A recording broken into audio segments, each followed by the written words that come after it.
Hello there and welcome to Laurence Plays Factorio Planetary Pioneers, where we've got more than 20 planets, more than 30 science packs to do, 5 players and over 100 other mods throwing things in and making everything very confusing. And so today I'm going to talk to you all about our train system and how we finally got a city block system up and started, should we say. I won't go too far and say we've got it up and running full on, but we've made a good start on it, and today I'm going to talk about it. Train systems in Factorio can be built up in a number of different ways. The most obvious one is to drop in a station wherever you need something, have the trains pick up stuff from there, and then take it to wherever it's needed. That's about as simple as it gets. But once you start having large numbers of trains, things tend to get a little bit more complicated. You want to have some sort of system that allows them to work together. So one set of rails that travels around your factory, rather than a private branch line for each individual train. Once you've got a rail system set up, you'll then probably want to find a way to arrange things around your rail system. And the simple method that I normally use is I'll start off with with whatever stations I've got on my rail system. As you can see, these are on the same network, so trains can travel out along here and then they can go to whichever station they need to.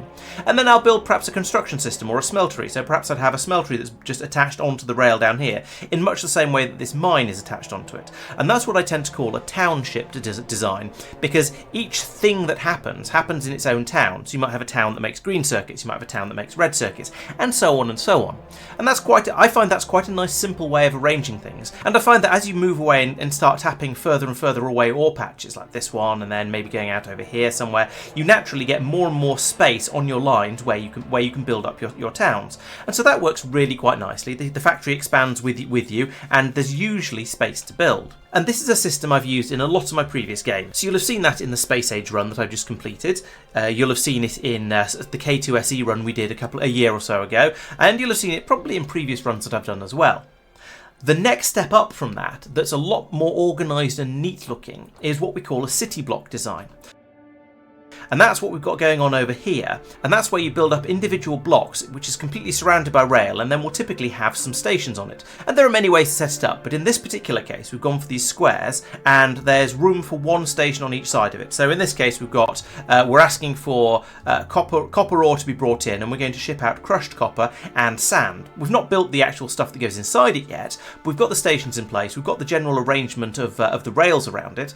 So this means that when you want another setup to do exactly the same thing, you can just copy and paste it. And Marc has made that a little bit easier for us by creating some blueprints. So if we go into the city block book, we have a standard city block design, and we can stamp this down wherever we want it. And it's also locked to the grid, so you can see that as I move the mouse around, it's still staying in exactly the same place. But I put another one here and one here and one here, and you see they're going down in a very nice grid pattern that allows us to expand out and make it bigger and bigger, and then have lots and lots of these blocks available. Each one of these blocks can, as I say, have one thing put in it. So this one up here has been set up as a depot. There's loads and loads of trains waiting in it, and I'll come back to what a depot means at some point in the future. But the long story short, it's somewhere for the trains to wait when they're not actually in use at the moment. We've also got one down here that Tristan's put together, and this one is an iron ore crushing system. So it pulls in iron at the top here that's brought in from our mines. It goes through the crushers, and at the bottom the crushed iron ore gets dropped off into a station where it can be picked up by another train. And also any sand that's produced gets put into a station over here, and this will gradually fill up over time until we've finally got enough in the station for a train to come along and pick it up, and hopefully by then we'll have somewhere to take it. We've got another one down here, this one that I built, and this one brings in the crushed iron ore, and then it'll turn it into iron plates down here, which get loaded into this station, except I've broken the belts here and then passed this one off all the way over here to take it off onto the bus because we had shortages of iron. But again, I'll look at that in a little bit more detail a little bit later on. Then there's an empty one down here for whatever we feel like putting in it. And then over here there's one that Safir put together, which is our forestry block. And so this has a load of the agricultural towers in it. We need to bring in coal in order for it to run. So we've got a station here that would bring in coal, except we don't actually have any coal on the train system yet. So it's being brought in by belt instead. And then we have a system in here. This is completely self-contained, where it'll produce a load of wood. The wood gets fed up past here where we can make more seeds. The seeds get fed back in to grow more wood. And then any spare wood can then be passed out. And normally that would be then passed down to over here, where it'd be fed into a station down here to be taken away by trains to wherever it's needed. But again, because we're still at a fairly early stage, it's being fed off along a belt to go off onto the bus. And the reason he's put that in is because we used to have a wood growing area down here. You may remember this. In fact, we've still got a little bit of the... no, we haven't. We've still got some roboports here. We don't have the agricultural towers here anymore. We used to be growing the wood in here and then sending it off along this belt, so this was in a convenient place. But because the city blocks we're placing down would have encroached on that forestry area, Safir has then moved all that off into its own sort of city block here as part of clearing it up and making some space for it. One interesting note I did consider when I was putting this together is when we're loading into the station down here, should I be thinking about how hot the metal is? Because as you're probably aware, we have the hot metal mod installed, which means that as the resources come out of the smelteries, they are hot and then they gradually cool down as they go along the belt, as you can see here. So at the moment, we are currently emptying some buffers from near the top because the system had stopped before I started feeding into the station down here again. But it does mean that when it's coming out from the machines at the bottom as well, sometimes we can get hot metal coming all the way down to the chests down here. And that can give this pattern we see here, where it puts in a couple of pieces of hot metal like this, and then they cool down. So it goes, okay, well, I can't put hot metal into the same stack as that one because that's cold metal. I better put it into this one. And then that one cools, so it puts it into this one, and so on. And you get to this point where you have a chest that's rather full of very, very small stacks of whatever it is it's filling up with. And I think in the long term, this could cause a problem, because if they all fill up to a very, very low level, and you've got hot metal coming down the belt, as you can see, it's starting to get closer and closer here, then the inserters aren't going to be able to load it into the boxes, so it's going to stop. Now, this isn't going to cause a complete jam, because if it stops, it will then cool down on the belt and it will then be fed in, and so you'll get a burst flowing through, but then it'll stop again. And that burstiness is going to reduce the throughput slightly. And so I think the way to fix this is going to be to then have the belt snake back and forth a couple of times like this, just to give it room to cool down before it goes into the boxes. I haven't implemented this yet, but at some point I think this is going to be necessary. We had some discussion on stream about whether this is actually going to be necessary or not. I'm convinced it is, because I think that you will get a slowdown in throughput. But there was some argument, and I guess potentially we'll just have to wait and see. Maybe we should leave it without the belts like this, just so we can find out who's right. Obviously, I'm saying this because I'm pretty sure I'm going to be right, but it'd be interesting to find out. But yeah, the whole system down here I have spec'd based on the belts we've got. So we're taking in to the 2 red belts because that's what we have, feeding it down enough here to have 2 red belts worth of iron coming out at the bottom. If and when we upgrade to blue belts, I could put in a 3rd belt coming out of here. We'd have to have a balancer of here, of course, and then put in a 3rd column of smelting. But it'd be fairly easy to then have to get us to 2 blue belts in and 2 blue belts out. They're going to be quite a simple mod. Or if we even get up to green belts, I could potentially have a splitter along here, so it would split it out and to pass it down these 2, and then another 2 copies of it over here. And there's plenty of room for that in this area. I suspect we probably won't do that though, because by the time we've got the green belts, we'll have better systems for smelting this, and we'll probably have moved away from this basic design. But, you know, it's nice to have the expandability in here.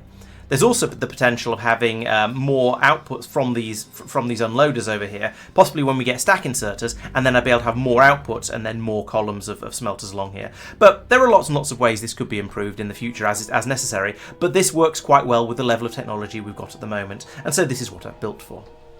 And so the theory is that in the sort of the medium term, we will move all of the production, so all of the production of things like copper and steel and iron, all of that will be moved off into city blocks, and we can then get rid of all of this stuff off the beginning of the bus. After that, we'll then start moving more and more things into the block. So we'll probably move science pack production in, and we'll move in circuit production and so on. So gradually we'll remove all the things from our main bus over here. Eventually, probably even removing the sort of the mall stuff, so producing all of the rail systems and all of the buildings, all the assemblers and that sort of thing. But that's quite a long way off. For the time being, we're going to be sort of doing one step at a time. And I imagine this is going to be up to Marc, so I'm sort of guessing at what he's probably going to want us to do here, and he may have a different set of priorities. But I imagine that we're probably then going to start we'll do red science in here, and that'll mean bringing in iron and copper and making red science packs out of them. Then we'll want to do green science, which means we'll want to bring in iron and green circuits. So, okay, that means we're going to have to do one that makes green circuits, and so on. So we'll build up perhaps a science pack at a time, and then we'll want one that makes red circuits, and then we'll find that making one that makes red circuits puts too much demand on the one making the green circuits, so we'll then need to put in another one making the green circuits. I do know that Marc has talked about wanting to do as little as possible inside each individual city block, and so it's quite possible that we won't actually have one that makes red science from copper and iron. We might end up with one that makes red science from copper and gears, and then we'll have a separate city block that makes gears and ships them off to everywhere where they're needed. The city block design is quite flexible. You can have it, you can almost set it up however you like, doing whatever level of complicated production you want. So you could have one that just makes gears and then passes them off to the red science production, which just brings in copper and gears and makes the red science. Or you could go, well, red science is pretty easy, there's loads of space in here, let's do gears and let's do gears and red science in the same block and bring in the resources for that, and then just ship out the red science from there.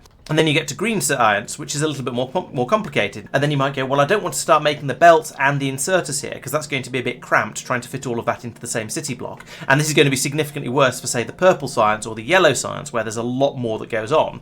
So you might think, actually, we'll have a block that makes belts, or maybe we'll have a block that makes wooden gears, and another block that makes wooden belts, and another block that makes yellow belts. And then those are shipped by train over to the green science production. It's up to you what level of complexity you go to. And I suppose there's two ways you can look at it. Because the blocks are limited in size, there's only so much production you can fit in here. So you could say, well, I'll just do one stage of production and do it really, really well. And that's what we've got going here. We're only doing the crushing in this block, and then we're doing the smelting in this one, which means the crushed iron ore has to be taken by train from here down to here, which isn't very far, but it does mean a train needs to be dispatched from the depot up here to come down and bring it over.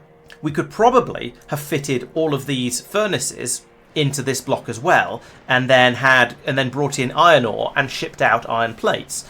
But then later on, if we upgrade to better crushers and they're a different size and shape, then we'd have to redesign the entire system, which is a bit more effort. Or if we upgraded from electric furnaces to foundries or something like that, then again you'd have to do a bit more of a rebuild here. And if you've got both of them happening in the same system, then it's going to be a bit more complicated. So it's quite nice in a way to separate these things out as much as reasonably possible. The alternative way to look at it is to go, well, I want to fit a decent amount of stuff into my block here. I don't want to have too many different individual blocks, making cogs, making wooden gears, and then making wooden belts, and then making yellow belts, each in a separate block, seems a bit overkill, seems a bit silly. So instead, we'll make as much green science as we can in this block, and we'll accept that maybe at some point in the future, this block won't be producing enough of that green science, or maybe enough of the yellow science, or whichever one you've got to, because the block wasn't big enough to put in the full 2 blue belts of output that you're trying to do, and so therefore you'll have more blocks producing your yellow science, even if each one is then producing it not from scratch necessarily,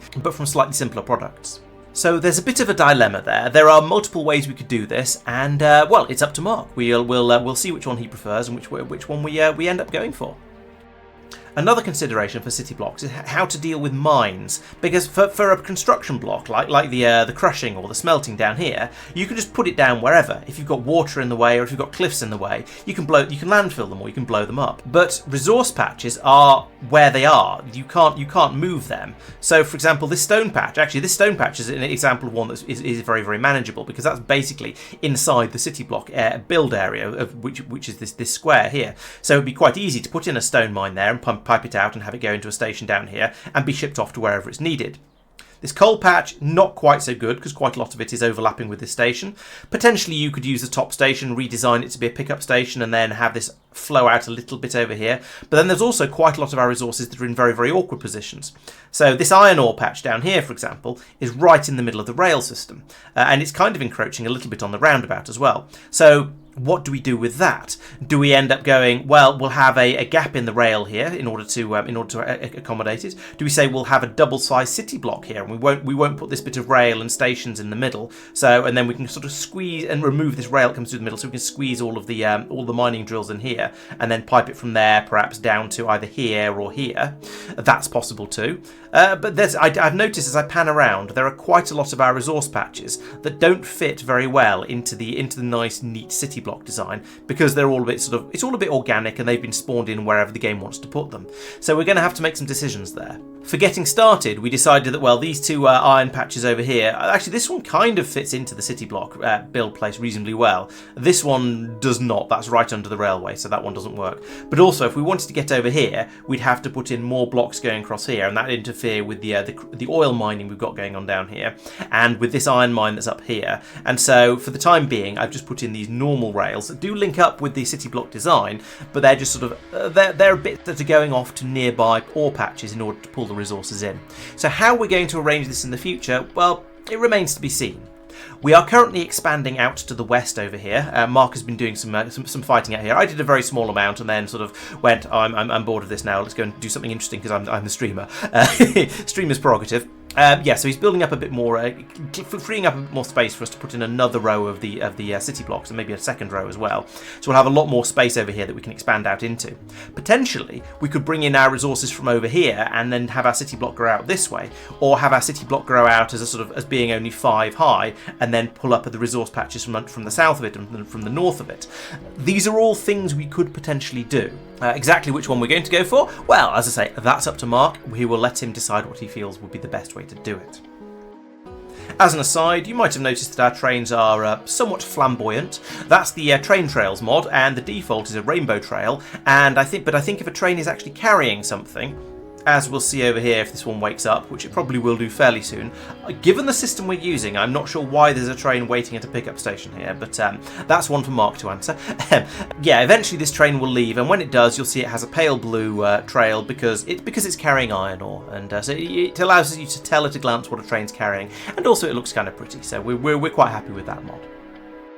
Most of these blocks that have been put down so far were placed by Safir, and he commented that that they went down quite easily because we have blueprints for them, of course, but the time-consuming part of it was going through and dealing with any cliffs that were in the way, and that was a bit of a faff because we don't have proper cliff explosives yet. So, as you've seen in previous videos, if we want to get rid of cliffs, that means you have to go in, switch over to the nanobots, and use up larger numbers of grenades to deal with them. However, on the flip side, at least we do have that early game cliff explosive, so we could get rid of them, and so it could have been a lot worse. It's also been a massive drain on the resources because there's a lot of rail going into all of this, as you can tell. There's a lot of roboports going into it, a lot of radar, a lot of pylons, and just generally a lot of resources in order to build up even the empty blocks for the city blocks. And that's been one of the reasons why we've had quite a struggle with generating enough iron. And until fairly recently, we didn't have the robo networks linked up for the city blocks. We have now; they're all linked in nicely across here. But for quite a long time, we didn't actually have them linked in because we were ripping through the iron so fast it was starting to cause problems in other places for resources such as